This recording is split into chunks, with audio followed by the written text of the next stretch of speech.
I'm not the only kid who grew up this way. Surrounded by people who used to say that rhyme about sticks and stones. As if broken bones hurt more than the names we got called, and we got called them all. So we grew up believing no one would ever fall in love with us, that we'd be lonely forever, that we'd never meet someone to make us feel like the sun was something they built for us in their tool shed. So broken heartstrings bled the blues as we tried to empty ourselves so we would feel nothing. Don't tell me that hurts less than a broken bone. That an ingrown life is something the surgeons can cut away, but there's no way for it to metastasize. It does. She was 8 years old. Our first day of grade 3 when she got called ugly. We both got moved to the back of class so we would stop getting bombarded by spitballs. School halls were a battleground. We found ourselves outnumbered day after wretched day. We used to stay inside for recess because outside was worse. Outside we'd have to rehearse running away or learn to stay still like statues, giving no clues that we were there in grade 5. They taped a sign to the front of her desk that read, "Beware of dog." To this day, despite a loving husband, she doesn't think she's beautiful. Because of a birthmark that takes up a little less than half her face. Kids used to say she looks like a wrong answer that someone tried to erase but couldn't quite get the job done.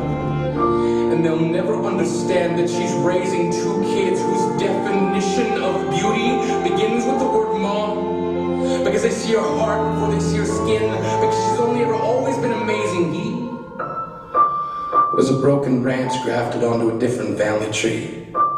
Adopted. Not because his parents opted for a different destiny. He was 3 when he became a mixed drink of 1 part left alone and 2 parts tragedy. Started therapy in 8th grade. Had a personality made up of tests and pills. Lived like the uphills were mountains and the downhills were cliffs. 4/5 suicidal, a tidal wave of antidepressants and an adolescence being called pauper. Seems like every school has an arsenal of names getting updated every year. And if a kid breaks in a school and no one around chooses to hear, do they make a sound? Or they just background noise from a soundtrack stuck on repeat when people say things like kids can be cruel?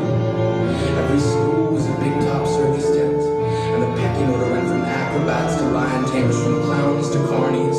All of these miles ahead of who we were freaks. Lobster claw boys and bearded ladies.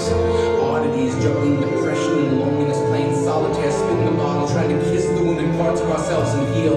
But at night, while the others slept, we kept walking the tightrope. It was practice, and yes, some of us fell. It's just debris left over when we finally decide to smash all the things we thought we used to be. And if you can't see anything beautiful about yourself, get a better mirror. Look a little closer. Stare a little longer. Because there's something inside you that made you keep trying despite everyone who told you to quit. You built a cast around your broken heart inside of yourself. You decided they were wrong. Because maybe you didn't belong to a group or a clique. Maybe they decided to pick you last for basketball or everything. Maybe you used to bring bruises and broken teeth to show and tell but never told. Because how can you hold your ground if everyone around you wants to bury you beneath it? You have to believe that they were wrong. They have to be wrong. Why else would we still be here? We grew up learning to cheer on the underdog because we see ourselves in them. We stem from a root planted in the belief that we are not what we were called. We are not abandoned cars stalled out and sitting empty on some highway. And if in some way we are, don't worry. We only got out to walk and get gas. Not the faded echoes of voices crying out names will never hurt me. Of course, they did. But our lives will only ever always continue to be a balancing act that has less to do with pain and more to do with beauty.